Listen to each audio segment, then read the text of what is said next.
do have another educator in the background who is also going to be throwing some grapes while we're chatting, so that hopefully the gibbons will come a little bit closer and you'll get a chance to see them. So since Friday, there they go. Friday is Endangered Species Day. We thought it would be a good time to highlight this critically endangered species and just talk a little bit more about them. So we do have a family of 4 gibbons here at Stone Zoo. We have Mom Iggy, who is the one that is tan in color. We have her mate Kian. He's 18, Iggy is 19. And then, woo, big jump. We have our 2 offspring. They have 2 male sons. Gian, who is 4, he's the one that's a little bit larger, sitting right here on the ground behind Iggy. And then the smallest is True. And True, Katie's gonna try to get a good shot of him for you. True is a 1.5 years old. Now, you may notice in our gibbon exhibit, if you get a chance to see Kian, Dad, he's actually in the background right now. One of the big questions we get here at Stone Zoo has to do with the fact that he does only have 1 arm. You may see that his right arm has been amputated about halfway down, and that was due to an accident that happened when he was about 3 years old at the zoo that he was born at. He was trying to reach a piece of food through the bars of his enclosure, and as a result, he did sustain an injury. He ended up breaking his arm. They were unable to put anything like a cast on it for fear that he would have probably ripped it off and destroyed it. But they were thankfully able to just amputate that arm in order to save him. He's adapted quite well. I'm sure you'll get a chance to see him swinging around the exhibit here a little bit later. You wouldn't even notice that has an impact on him at all. He's also learned how to move around in other ways as well. He's really good at tightrope walking and has really just figured out all these different ways to adapt. So gibbons are an arboreal species, meaning that they're going to spend the majority of their time up in the trees, kind of like how you're seeing them at the top of their exhibit, swinging around up there. They do travel by brachiation, and what that means is they're not going to use their hands to grasp onto branches like we might. They're going to be using their hands more like hooks and swinging around hand over hand motion in that way. Now, in the wild, these guys are mainly found in Vietnam. There is question as to whether or not there's still a population in southern China, but again, because they are so critically endangered, we're not really sure if that population still exists. They do live in small families. So again, I mentioned that this is a family group here with Mom, Dad, and 2 offspring, which is what you're typically going to find in the wild. You're going to have a mated pair. They are monogamous, so they do mate for life. And they are going to have anywhere from 3 to 4 offspring with them. They do live up in the canopies of the rainforest again, so they rarely come down to the ground. Safest place for them is up in the trees. They can stay away from predators up there.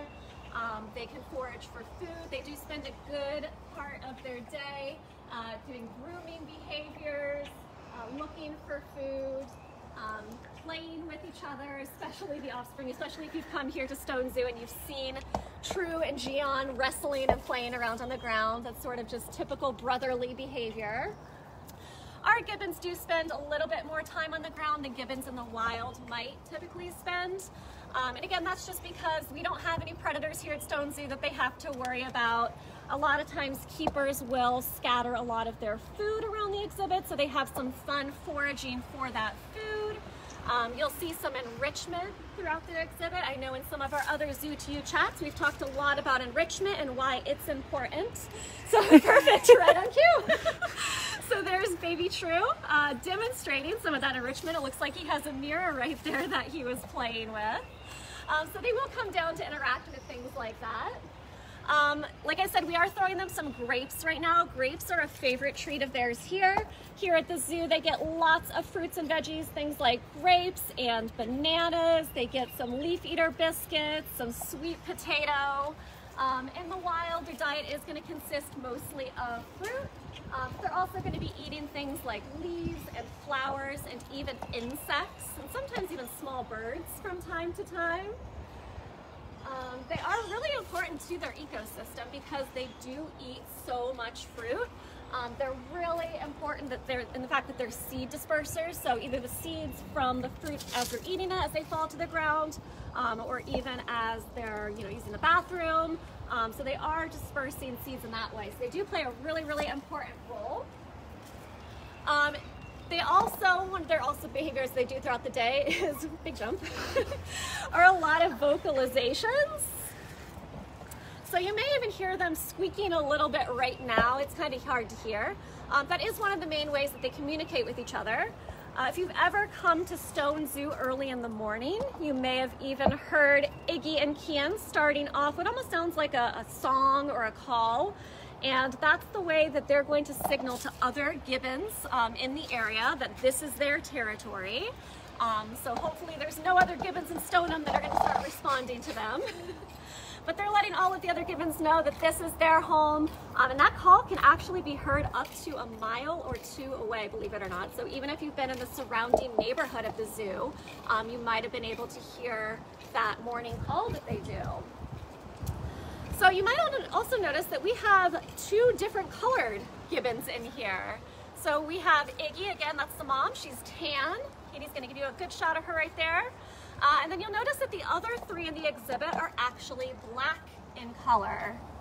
Now all gibbons, when they're first born in infancy, they're actually all born a tan color. That's so they're gonna help to camouflage and blend in as they are hanging onto mom when they're little. At about a year to 2 years, they do turn a black color. So even baby True here, like I said, he's 1.5 years and he has already turned into that black color. And they're gonna stay that color until they reach sexual maturity, which is about 5 to 7 years of age.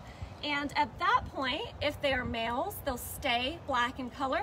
And if they're females, they'll actually turn back to that tan color. So that's the reasoning that, again, we do have those two different colors in here. We only have the one female, which is Iggy, and then the other three are all males in our exhibit.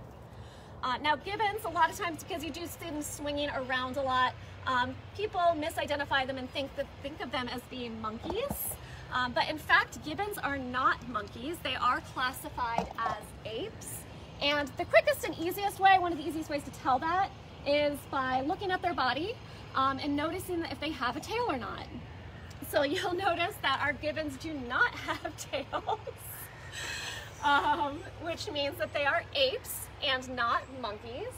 Monkeys are also generally on the smaller side. They're more narrow-chested, and they have arms and legs that are the same length. Gibbons are going to be a little bit larger, this ape family.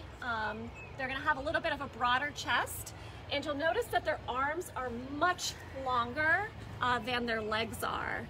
So if we were to think about it in terms of people being gibbons, we would have our legs as our arms and our arms as our legs, which is really kind of strange to think about. Now I have mentioned a few times that this species is classified as critically endangered. Their numbers have actually declined by 80% or more over the past 45 years. Their main threats that they're facing are things like deforestation and fragmentation, but also poaching and the illegal pet trade. Some of the things that you can do to help out gibbons is by reducing, reusing, and recycling, just trying to cut down on your waste, and also when possible, trying to choose products that are made with sustainable ingredients and are palm oil free. All right, so do we have any questions that have come through, Katie? Jen, would you be able to tell us a little bit about their diet here at the zoo for those of us that are just joining? Sure. So here at the zoo, they do eat mostly fruits. That is going to be the biggest part of their diet. So they do get leafy greens, also sweet potatoes, but things like bananas and grapes. Sometimes they'll get berries, so they really like strawberries as a special treat. And then they also get leaf eater biscuits, which is specially formulated for our animals that, are omnivores that are eating things like fruits. They're just really high in extra vitamins and minerals that they might need. And what are their ages? Their ages, good question. So Iggy right here, mom, who just came swinging by, Iggy is 19 years old. her mate, Kian. So Kian's the dad. He's 18 years old. The youngest, which is clinging to her right now, that's True. He is 1.5 years. And then the older brother is Gian, and he is 4 years old. Is there any training at the zoo that's done with our gibbons? Yeah, definitely. So just like with all of our animals here at the zoo, our zookeepers do work with them on a regular basis. Most of the training that they do is done inside the building that you can see behind us. There's smaller doors, actually doors that can be open, so especially in the winter on colder days, it's going to give our gibbons access to go inside there. But a lot of the training that they do is for husbandry and veterinary procedures. So getting things like voluntary blood draws, just being able to check over their body, making sure that they're healthy, opening their mouth, looking at their teeth, just kind of giving them a general look over. And if you come to the zoo in the winter on a cold day, would you see the gibbons here? No. So these guys do have a temperature cutoff of about 40 to 45 degrees. So if it's any colder than that, especially if it's not sunny out, unfortunately our gibbons are not going to be outside. It does need to be a little bit warmer for them, again, since they are more of a tropical species. They are found in rainforests. They do like a little bit of those warmer temperatures. So they're going to be inside where it's nice and warm in the wintertime. And Bethany wants to know what their life expectancy is here at the zoo. Great question. So their life expectancy, they can actually live up to their late 20s and 30s in the wild. And there's been cases of them under human care even living up to 50. Awesome. And I think we're just about out of time for questions. All right. Well, thanks guys for tuning in to another Zoo to You. Make sure to check back tomorrow at 1:30 for more content and fun. Bye.